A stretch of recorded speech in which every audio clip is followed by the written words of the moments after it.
Hello everyone, good morning. It's my simple lifestyle. আমি শ্রাবন্তী আর তোমাদেরকে জানাচ্ছি আমার আরও একটা নতুন দিনের সাথে অনেক অনেক ভালোবাসা। তো বন্ধুরা, এখন সময় হয়ে গেছে সকাল 10:45।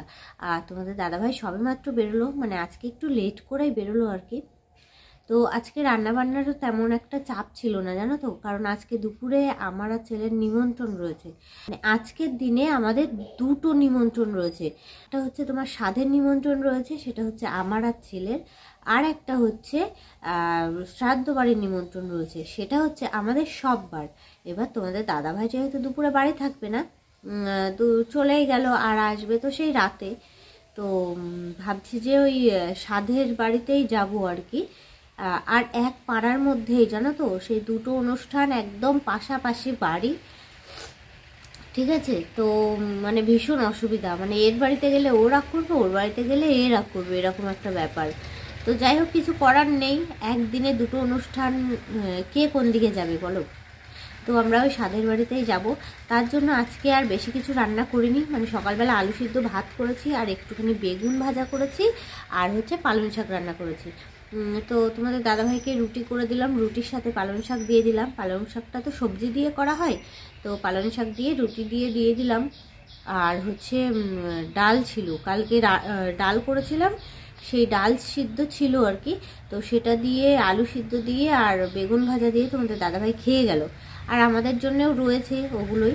তো সকালে খেলে মোটামুটি মানে সেইভাবেই রান্না করেছি যাতে করে একবেলা খেলেই হয়ে যায়। এবার এখনও কিছু হয়নি, মানে ওই সকালবেলা উঠে শুধু উঠোনটা ঝাড় দিয়ে দৌড়ে জল দিয়ে তারপরে ড্রেস চেঞ্জ করে আমি গেছিলাম রান্না করতে। রান্না বান্না হলো, তোমাদের দাদাভাই বেরিয়ে গেল। আর এখন হচ্ছে আমি ঘরের কাজ করব, মানে আজ যেহেতু বৃহস্পতিবার অনেকটাই কাজ সেরে আবার পুজো দিতে হবে। বৃহস্পতিবারের পুজো মানে তো বোঝোই, একটু টাইম লেগেই যায় আর কি। ও উঠে ব্রাশ ট্রাশ করে একটুখানি জল গরম করে দিলাম, খেয়ে ঠামা বাড়ি গেছে। তো এখন ওকে ডাকি, ডেকে ওকে খাইয়ে দিয়ে ওষুধ টষুধ খাইয়ে রেডি করিয়ে তারপরে গিয়ে আমি কাজ বাজে হাত দেবো। আর তাড়াতাড়ি করে কাজ সেরে নিই, আবার নিমন্ত্রণ বাড়িতে যেতে হবে। কাজ করছিলাম, এদিকে এই কাকা এসে দেখি ডাকছে। আসলে তোমাদের দাদাভাই আগে একদিন এই কাকাকে বলেছিল যে কিছু ভাঙাচুরো আবার এক জায়গায় হয়েছে, কিছু বই খাতা আবার এক জায়গায় হয়েছে, তুমি একটা সময় করে এসে এগুলো নিয়ে যেও। তো বাইরে এসে দেখি এই কাকা ডাকছে, তারপরে আমি বেরিয়ে এসে সমস্তটাই কাকাকে দিলাম। এই কাকা এখন নিচ্ছে সবটা গুছিয়ে। তারপরে আমি সমস্ত কাজবাজ সেরে স্নান করে এই যে চলে এসেছি ছাদে। এই জামা কাপড়গুলো এখন মেলে দেব, যেগুলো শুকিয়ে গেছে ওগুলোকে তুলে এক জায়গায় রাখছি, আর যেগুলো ভিজে রয়েছে সেগুলোকে এখন মেলবো।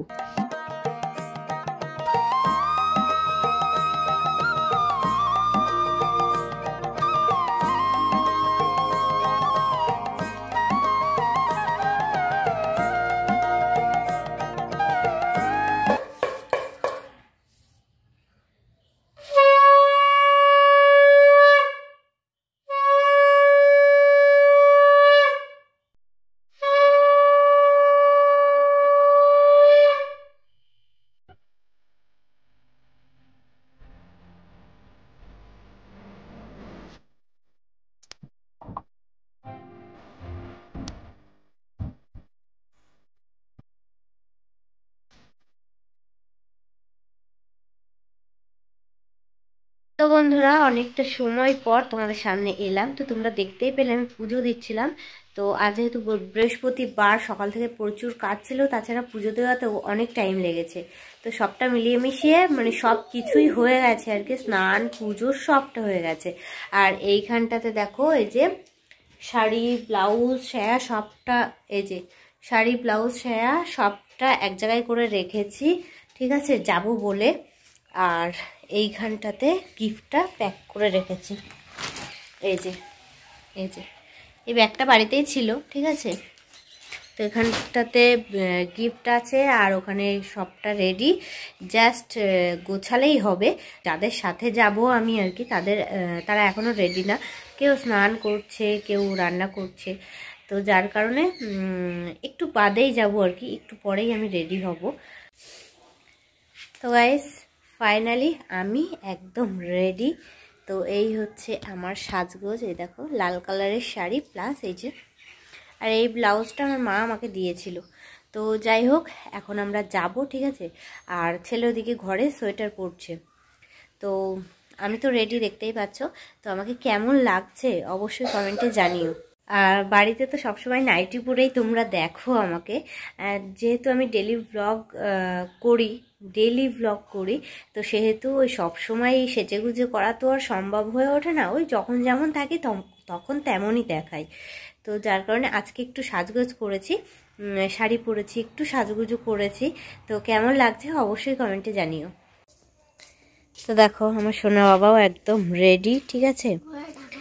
এই যে এই সোয়েটারটা ওর দিদুন কিনে দিয়েছিল, আর এই যে জিন্সের প্যান্ট পরে একদম রেডি। ঘড়ি পরা লাগবে না, আরে সব ঢাকা থাকবে, ঘড়ি পরতে হবে না। তাহলে আমরা যাই, ঠিক আছে।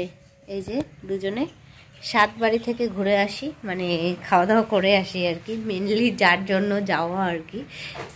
তো গাইস, ওদের এখনো পর্যন্ত গোছানো হয়নি, তাই জন্য আমি আর দেরি না করে, দেখো ছাদে জামাকাপড় ছিল, সমস্ত জামাকাপড় তুলে নিয়ে এসেছি, মানে শুকনোগুলো, আর ভিজেগুলো ছাদে এখনো রয়েছে। এদিকে জানলা টানলা সব দিয়ে দিয়েছি। আর এই ঘরটাতে দেখো পর্দা এনে পর্দা সুন্দর করে টাঙিয়েও দিয়েছি, দেখছো।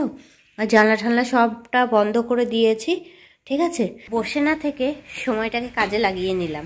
বসে থাকলে তো বসেই থাকা হতো, কিন্তু সময়টাকে কাজে লাগিয়ে নিলাম। এই কাজগুলো আর এসে করতে হবে না, এসে একটুখানি শুতে পারবো বা বিশ্রাম নিতে পারবো। তো দেখো চাদর পরে গেছিলাম, ভীষণ ঠান্ডা লাগছিল আর কি। আর এই যে খাওয়া দাওয়া কমপ্লিট, আইসক্রিম নিয়ে বাড়ি চলে এসেছি। তো এখন অবশ্য বাড়ি যাইনি, এখানে দাঁড়িয়ে রয়েছি, যাব বাড়ি। তো গাইস ফাইনালি চলে এসেছি বাড়িতে, নিমন্ত্রণ খেয়ে। আর হচ্ছে পান খেলাম এখন, জানো তো, অনেকদিন পর। ও পান খাবে, ওর ঠাম্মার কাছ থেকে পান নিয়ে এসছে, তো অনেকদিন পর পান খেলাম। এখন ঘরে গিয়ে একটুখানি বিশ্রাম নেব, মানে বসে বসে ভিডিও এডিটের কাজটা করব। ভিডিও এডিট করা হয়নি, তো ভিডিও এডিটের কাজটা করব, ঠিক আছে। তারপর দেখি যদি সম্ভব হয় কিছুটা রিলস বানাবো, কারণ বিকেলের সমস্ত কাজ গোছানো কমপ্লিট। আইসক্রিমটা তোরে বললাম যে খাস না, তাও খেলি। ব্যথা যদি আবার বেশি হয় তখন বুঝবা। দেখো এই পাশের গালটা ফোলা, এই যে এই জায়গাটা ফোলা, ফুলে রয়েছে।